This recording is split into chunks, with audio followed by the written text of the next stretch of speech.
Hello and welcome to Horse Sense. I'm Mohit Lalvani to bring you all the horse racing action from the track in Singapore and behind the scenes. Well, the committee's prize was our main race a few weeks ago. Let's take a look at how that worked out.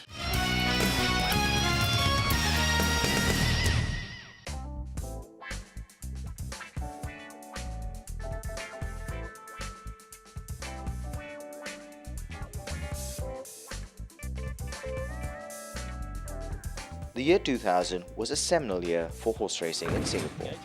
It was, after all, the year in which some of the biggest races were first run, and these included the Jumbo Jet Trophy, the Kranji Sprint, as well as the Fortune Bowl. And another race that joined the ranks in the year was the Group 3 Committee's Prize. Run over 1600 meters on the turf, the first edition was won by Don Bartschigger-trained Conair, who was ridden by Wilkinson to take home the race in a time of a minute 35.8. And Pure Silk, the favourites, got the lead from Nat Mover, the first to challenge. Out wide here now, Pacific Prince. He's just cruised to them very quickly. And behind them next is Dame Marty from Snowballing Conair. 3:50 to go. Pacific Prince looking good here. Shot clear by 2 lengths. Conair's a distinct danger. Look at Blushing Risk run on late. And behind them Pure Silk. At the 150, it's Pacific Prince. Conair still a length and a half away. Moving to third, Blushing Silk. But as they go towards the line, it is Pacific Prince in front, and he'll win the committee's prize. Pacific Prince back to his brilliant best. He won it. Second over was Conair. Only 3 trainers have won this race twice: Pat Shaw, Takaoka and Michael Friedman. Takaoka first won this race in 2006 with Diamond Dust, and he won it the second time around in 2012 with Keep Away, who was ridden by Zaki. Then together, Diamond Dust is third, Connery's behind them, followed by Blizz Best. Further back in the field is Kim Storm starting his run, and Limbs Ransom's coming to the outside with Mount Street. 300 metres to go. Diamond Dust is laying down Malore. He went to the lead, Diamond Dust. Raoul in second spot. Connery's back on the rails. Kim Storm and Limbs Ransom behind them, but it's Diamond Dust in front. He's well clear. Limbs Ransom can't catch him, and Diamond Dust wins it by a length and a half. Second. First start racing in the committee's prize. Nandara keep away and won't stop. All left quickly. Up on the outside, Speedy Cat, and now Freeze Master rolling forward with Gingerbread Man. Just off them is Flying Foot, and the comedian being ridden along. Flax is out wider, then Morris Chatrillo Fighter Jet. Next of all is Flying Foot and Morris Chatrillo, the comedian. Deep Pockets a mile off them, coming to the outside. 400 metres to go. Keep away the leader. Speedy Cat off his back, running on strongly. Gingerbread Man sneaking up on the inside. Then Nandara won't stop. Deep Pockets not in the call, and battling away behind them is Flax, but the leader Keep Away kept going by Zaki. Speedy Cat really battling now, trying to get there on the outside. Gingerbread Man and the comedian runs on, but Keep Away's in front. Speedy Cat, the comedian, coming in late, but Keep Away all the way for him. Zaki, and Keep Away takes the committee's prize. Michael Friedman's runner Always Certain handed him his first win here in 2010 with Danny Beasley on board, and his second win came with Super 97, who took home the race last year with Morera in the saddle. Then came Big Maverick, Waikato together. Goes the long way back with Keep Away. Thundering Jet Always Certain needs a lot of luck. And down the outside comes Intercept inside the funnel. 300 metres now, and Any Humour goes up on the outside of Lamborghini Flame. New Rosewood join them very quickly. He runs on. Waikato just off them. Powerful Ruler getting through, but New Rosewood hits the lead. Always Certain emerges. He bursts between Gozy and New Rosewood, and Always Certain's come from last on the bend and has bolted away. Always Certain wins it by a length and a quarter. Now they're racing in the committee's prize. Born to Fly was a little awkward to begin from the inside barrier draw. Good speed from Freeze Master and good pack going up on the outside, and Keep Away being ridden forward. Dropping across to fourth then is Shuttle Man, Arowana.com over on the fence. Next of all, Born to Fly, Trapeus, Makura trapped out a shade wide. Super 97 ridden for luck. He'll need fair bit of it. Now the room comes for Super 97 towards the inside. Keep Away's in front of good pack. Shuttle Man, Super 97 and also Born to Fly come on. Trapeus looking for room now, but quickly Super 97 dash to the front in the committee's prize. Got out by 2 over Shuttle Man. Born to Fly, Trapeus down the outside, but Super 97 well clear. Trapeus runs on a hard with Born to Fly, but Super 97 punched out, takes the committee's prize. Super 97 second should be Born to Fly. In the parade ring for the 2015 revival of the Group 3 contest, a strong field of 14 entered the parade ring for the contest over the mile. Fastnet Dragon had run third in the Emirates Singapore Derby over 400 metres longer, and the Leslie Khu Charge would be joined by Munro in the saddle. Pat Shaw saddled 2, including Majestic Moments, while Laurie Laxon saddled 3, including Stepitup. Majestic Moments had Juglal on board and was coming off a third-place finish, while Stepitup was coming off a trio of victories and would have Nunez in the saddle. The field also included the very brave and talented runner from David Hill's yard, Flax. Prone to overheating in a race, with the right conditions in play, he was a threat to all with Michael Rodd on board. The horses were soon on their way to the start, with Fastnet Rock as the favourite.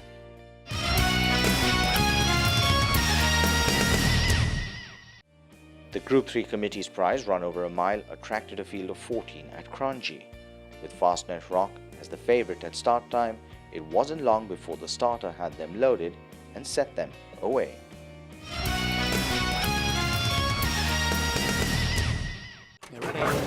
Gates are back, they're racing in the committee's prize. The Majestic Moments, the best to begin off the inside.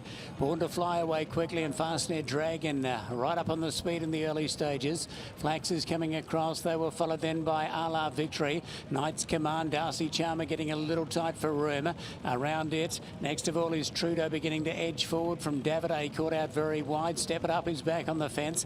Twickenham between horses. They were followed by Cheetah on Fire, a couple off then to Valbuena, and back of the tail is Martina, about to come off the back, a fraction over 1,000 metres to go, and Little Flax went to the lead in the committee's prize. Flax led them up over Majestic Moments. Born to Fly over on the outside, followed by Fastnet Dragon. Then came up on the outside Trudeau, around the outside Daviday. La Victory sneaking through nearer the inside. Darcy Charmer between horses.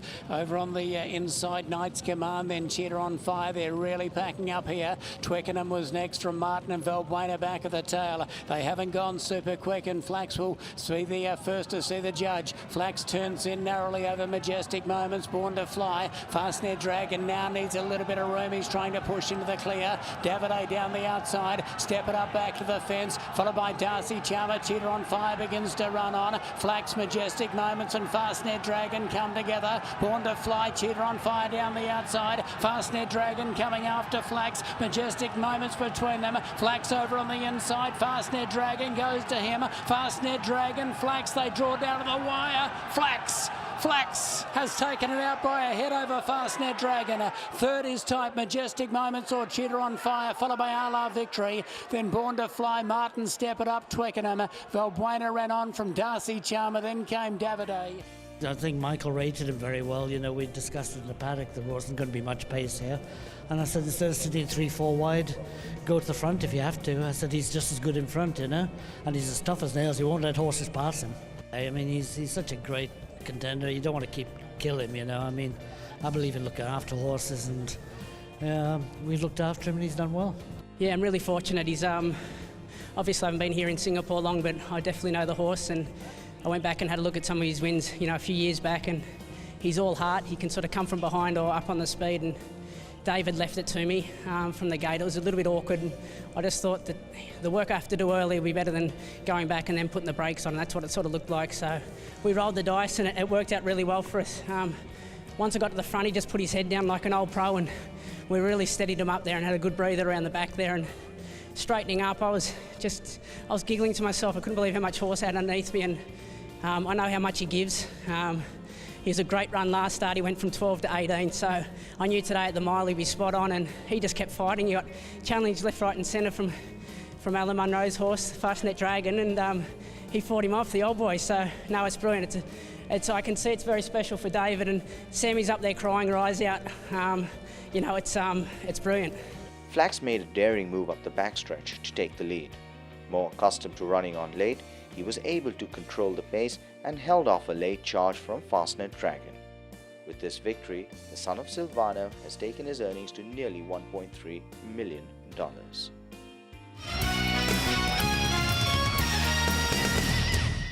I'd like to invite Mr. Ian McDonald to present the prize for the committee's prize of 2015 to Dennis Evans. Well, a great moment for Newbie Racing. Well done to the whole team involved with the horse, of course, Sammy Hill, who obviously is with the horse now. She's not in the champagne room, but her father is, and that is David Hill, is the winning trainer. I'd like to welcome David up on stage to receive his trophy. Congratulations go to David, who's done a terrific job with this horse. He's now 9 years of age, and he's been one of our top gallopers for a number of years now. And the winning jockey, he's got the luck for a newbie racing stable, and again he delivers. It's Michael Rodd.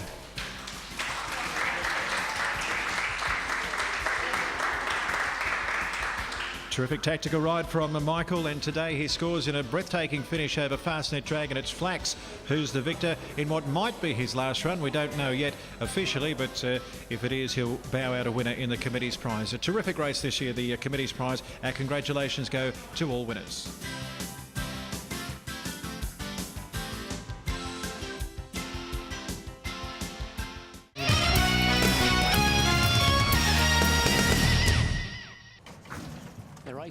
The equine anatomy is a fascinating study. Most don't know that while a cheetah may be the fastest animal in the world over about 100 yards, it's actually the thoroughbred that is the fastest land animal over a distance, namely 1.5 miles. A man-made experiment gone right, much depends on their fascinating limb structure. Consider that there is no muscle on a horse's limb below his knee. Dr. Curry from the Singapore Turf Club explains the implications. The horse basically stands on our middle finger, the equivalent of our middle finger. And so this is the foot, this is the fetlock. This would be the horse's foot, this is his fetlock. And the cannon bone, this longer bone, is this here bone called the metacarpal, third bone. And the two little splint bones are vestigial metacarpal 2 and metacarpal 4. And so a horse stands on this finger like this and travels at high speed. Now, one of the benefits of having very long bones without muscles is it then has elastic property that allows it to go faster. So animals that can travel faster all have longer metacarpals and metatarsals and phalanges than we do, which is phalanges, metacarpal. Now, we're not as fast as a horse. Obviously, we got short little bones in that area. So we're stronger, but they're faster. They have ligaments and tendons that support that whole structure. The whole horse is standing completely on this one finger, and the ligaments and tendons support that weight, so they're under high pressure. You can do small things that will change the forces drastically on those tendons and ligaments and cause injury. One thing that's very simple to understand is if you make the heel, the foot angle quite low, so you put it more like this, you can see the pressure increases even on my finger. And if you do it yourself, it increases the tendon and ligament strain here. So inappropriate farrier work can lead to increased strain on ligaments and tendons and play a role in injury. The other thing, they're traveling at extreme high speed, so they're traveling 70 kilometers an hour, and they have 1 foot landing on the ground, taking all the pressure. That's 480 kilograms. At that speed, that's a lot of energy to be transferred from kinetic to potential. So it takes it and stores it, absorbs all that shock and all that force in the ligaments and tendons and the bones. So they share it. Injuries in horse racing are common, considering the stress that these athletes undergo. Some can become quite serious. So you get ligament strains, ligament tears, ligament ruptures, tendon strains and tendon tears and strains, and more often we get what's called a core lesion. I have a picture of a core lesion right here. You can see this circle inside the normal superficial digital flexor tendon. This is responsible for flexing the leg, and so that has become overstrained and torn. So you get some bleeding in that area, which leads to that core lesion. But people commonly refer to a core or corded tendon. That's what it looks like. It is one of the most common injuries to ligaments and tendons. Horse is also hyperextend at that time, so the forces are shared by the ligaments and tendons and by the bones. And of course, ligaments are connected bone to bone, but tendon is connected to a muscle, so the muscle has an effect too. And if you think about it, if you're running very fast, as you get tired, your muscles get weaker, kind of like you're lazier, so now the muscle component becomes less. So as they get tired, that's when they're more often going to get a strain to ligament or tendon or damage a bone. So it's always towards the end of a race or when a horse is not fit, they'll get injuries to this. Treatment can be varied. It requires intervention and lots of management. Technology is also playing a major role along with controlled exercise.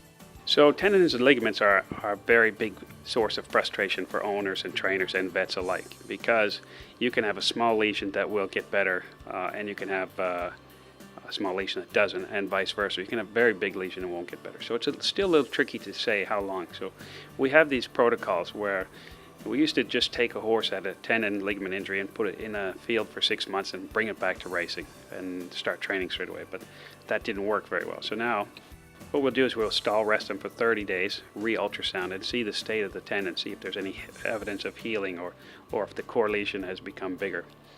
If it's become bigger, we keep them in a stall longer. If it looks like it's healing, we'll start to hand walk them 5 minutes a day for every day for a week, and then increase that by 5 minutes for 6 weeks. So at the end of 6 weeks, they're walking 30 minutes a day, hopefully on some firm surface, controlled surface like macadam or concrete, asphalt, treadmill. No, we don't get them on the treadmill that early, but that will come later. So they start walking, and then we'll re-ultrasound them. And if there's good evidence of healing, it's still progressing in a positive way. We'll allow them to now take a rider for 5 minutes under controlled conditions, and do that for 6 weeks until they get up to 30 minutes of hand walking and 30 minutes of walking with the rider. And then if they get their next ultrasound and they get trotted and everything's going in a good direction, we will put them on a treadmill or start doing some cantering work. So it's very controlled exercise, because the tendons and the ligaments and the muscles, they all have to become retrained and also have to become re-strengthened by what's called Wolff's principle, and that means the more work you put on it, the stronger it gets.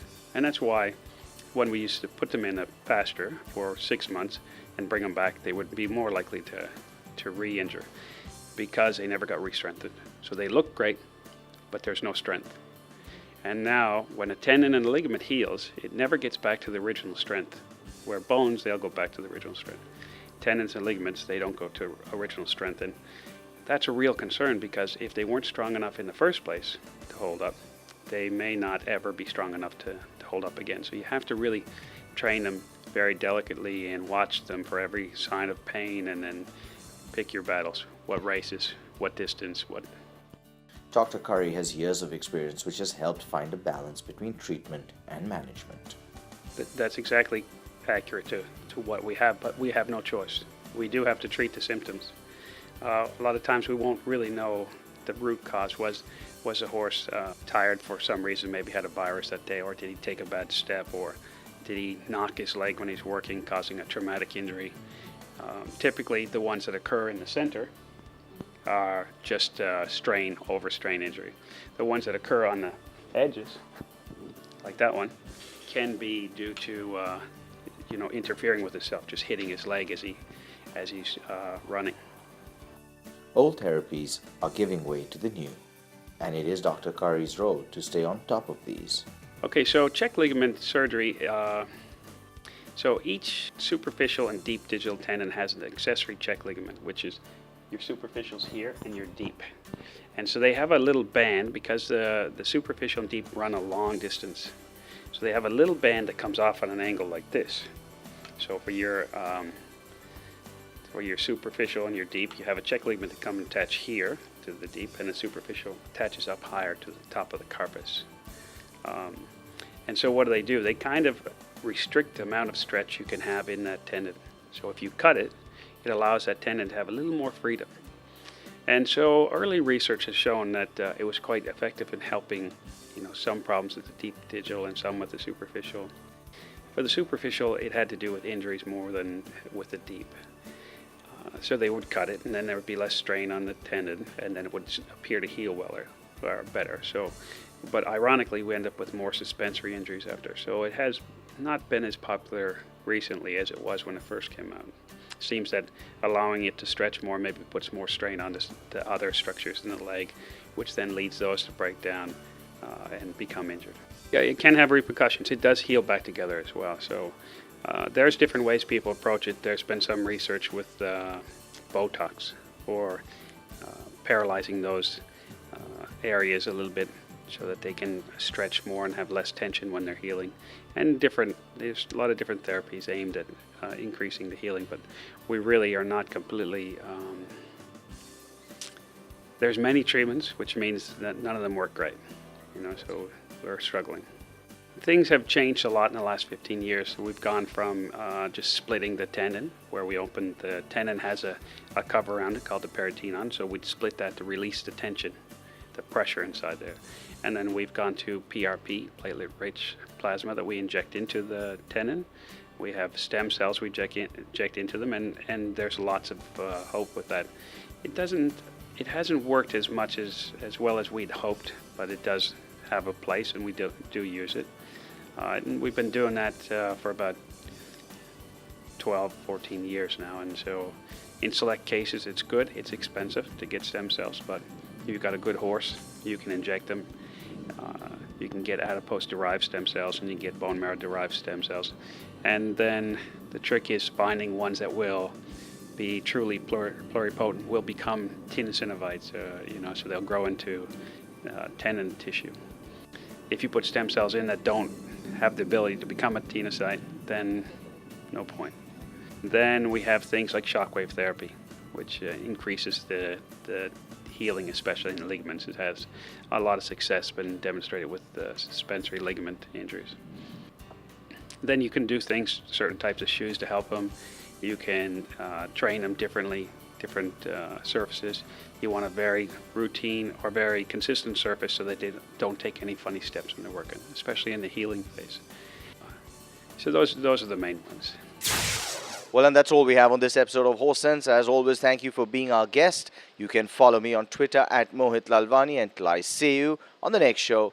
Goodbye, and as always, may the horse be with you.